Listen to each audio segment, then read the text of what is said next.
Lesson 7 the magic fishbone, এই গল্পটা পড়বো আজকে। চার্লস ডিকেন্সের লেখা, দেখো ভালো করে। চার্লস ডিকেন্স খুব বিখ্যাত রাইটার, যার পুরো নাম হচ্ছে চার্লস জন হাফাম ডিকেন্স। 1812 সালে তিনি জন্মগ্রহণ করেন এবং 1870 খ্রিস্টাব্দে তিনি মারা যান। তিনি ছিলেন একজন ব্রিটিশ রাইটার, একজন ব্রিটিশ রাইটার। ব্রিটিশ রাইটার কাদেরকে বলে? যারা ইংল্যান্ডে বসবাস করে, তাই তো, তাদেরকে বলে ব্রিটিশ। তাহলে তিনি ইংল্যান্ডের বাসিন্দা ছিলেন। হুজ নোটেবল ওয়ার্কস আর অলিভার টুইস্ট, তার উল্লেখযোগ্য কাজ হলো তার লেখা অলিভার টুইস্ট, বিখ্যাত লেখা। তাছাড়াও Christmas Carol, a Tale of Two Cities, David Copperfield, এটা তোমরা হয়তো শুনে থাকবে। ডেভিড কপারফিল্ডের নাম শুনেছো? একটা ডিটেকটিভ স্টোরি, যেমন তোমরা সিআইডি দেখো না এতে টিভিতে, ওইরকম ডিটেকটিভ। ডেভিড কপারফিল্ড খুব দারুণ। David Copperfield during his life time and even in present Times his works have always enjoyed great popularity. তার সময়ে, মানে তিনি যখন বেঁচে ছিলেন, লেখালেখি কাজ করছিলেন, তখনও যেমন তার লেখা মানুষের কাছে জনপ্রিয়তা অর্জন করেছিল। He is generally regarded as the greatest novelist of the Victorian period ও present during his life time and present টাইমটা বাদ গেল। তেমনই তিনি প্রেজেন্ট টাইম, মানে অর্থাৎ এখন বর্তমান সময়েও তার লেখা খুবই জনপ্রিয়। বুঝতে পেরেছ?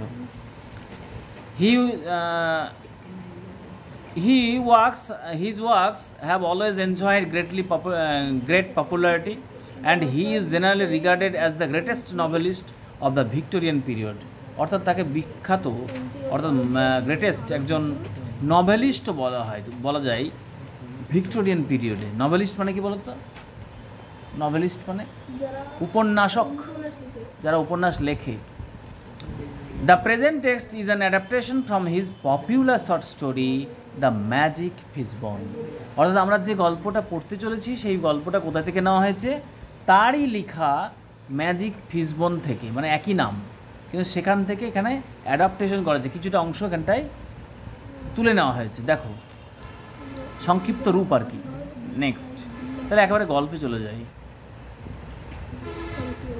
Let's read.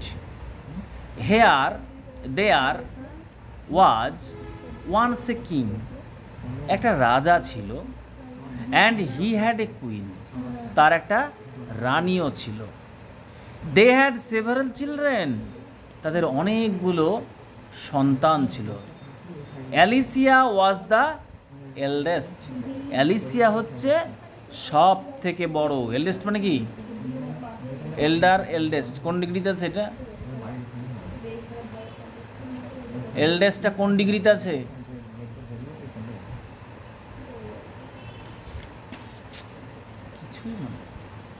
এল্ডেস্ট অ্যাডজেক্টিভটা কোন ডিগ্রিতে আছে? সুপারলেটিভ ডিগ্রিতে আছে। অ্যালিসিয়া ওয়াজ দ্য এল্ডেস্ট, সব থেকে বড়। Who looked after the other children, যে অন্য বাচ্চাদেরকে বা শিশুদেরকে, অর্থাৎ তার ভাই বোনদেরকে দেখাশোনা করতো। লুকড আফটার, এখানে দেখো লুকড মানে কিন্তু দেখা, কিন্তু লুকড আফটার মানে হচ্ছে লালন পালন করা বা দেখাশোনা করা। লুক আফটার, টেক কেয়ার, যত্ন নেওয়া। বুঝতে পেরেছ? Children. The king was in his private profession under the government, অর্থাৎ রাজা ছিল তার নিজের একটা পেশাতে, আন্ডার দ্য গভর্নমেন্ট অর্থাৎ সরকারের অধীনে। তার রাজা কী করতো? সরকারের অধীনে তার নিজের একটা কাজ করত। দ্য কুইন্স ফাদার, আর রানীর বাবা, রানীর বাবা কি? Had been A medical man, অর্থাৎ রানীর বাবা ছিল একজন medical man, out of town, শহরের বাইরে একজন চিকিৎসক। মেডিক্যাল ম্যান বলতে গেলে চিকিৎসক। ওয়ান ডে, একদিন কি হলো? The king was going to the office, রাজা অফিসে যাচ্ছিলেন। হোয়েন হি স্টপড, যখন সে থামলো। অ্যাট দ্য ফিশমঙ্গার্স শপ, কোথায় থামলো?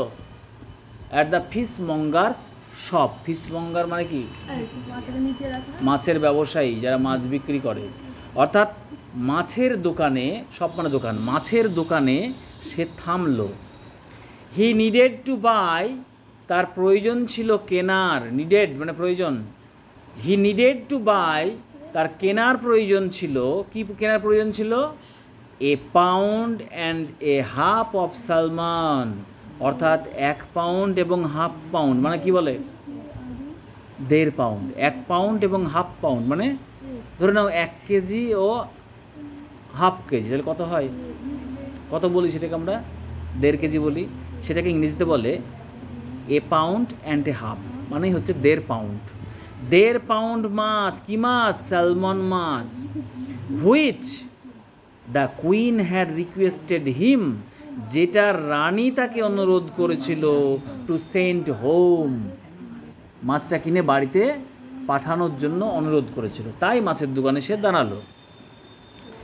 হি had not proceeded far after finishing his shopping, অর্থাৎ তার আফটার ফিনিশিং হিজ শপিং মানে তার কেনাকাটার শেষ হওয়ার পর, he had not proceeded far, সে বেশি দূর এগিয়ে যায়নি। প্রসিড মানে কি, প্রসিড মানে এগিয়ে যাওয়া, প্রসিডেড পাস্ট টেন্সে আছে।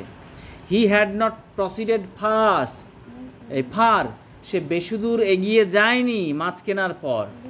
হোয়েন দ্য ফিশমঙ্গার্স এরান্ড বয়, তখন সেই মাছওয়ালার, ফিশমঙ্গার মানে সেই মাছ ব্যবসায়ীর, এরান্ড বয় মানে কি 5 মাস খাটে সেই বালককে বলে, যে কথা মতো কথা শোনে এবং কাজ করে।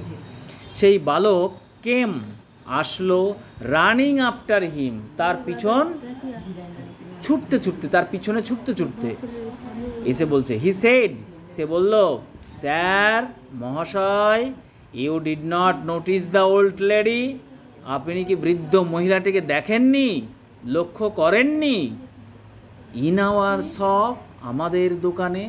কে বলছে এটা, সেই এরান্ড বয়টা বলছে, কি বলছে, পিছন থেকে তাকে ডেকে বলছে, আচ্ছা স্যার, আপনি কি আমাদের দোকানে একটা ওল্ড লেডি আছে, ওকে কি দেখেননি? তখন সেই ব্যক্তি বলছে, রাজা বলছে, what old lady ইনকোয়ার্ড the king, রাজা জানতে চাইল, কোন বৃদ্ধ মহিলা কথা বলছো, কোন বৃদ্ধ মহিলা? আই শ নান, আমি কাউকে দেখিনি, নান মানে কি কেহ না, তাহলে আই শ নান, আমি কাউকে দেখিনি। নাও এখন, the king had not seen any old lady, রাজা কিন্তু কোনো বৃদ্ধ মহিলাকে দেখতে পায়নি, কারণ কি, because she had been invisible to him, কারণ সেই বৃদ্ধ মহিলা ছিল তার চোখে ইনভিজিবল, ইনভিজিবল মানে কি অদৃশ্য, দো যদিও, মানে এগুলো জানতে হবে, দো মানে কি যদিও, ভিজিবল টু দ্য ফিশমঙ্গার্স বয়, যদিও সে ছিল ভিজিবল মানে দেখা যায়, দেখতে পাওয়া যায়, দৃশ্য, ওর কাছে ছিল অদৃশ্য আর এর কাছে দৃশ্য, ঠিক আছে, অর্থাৎ সে দেখতে পায়, ভিজিবল,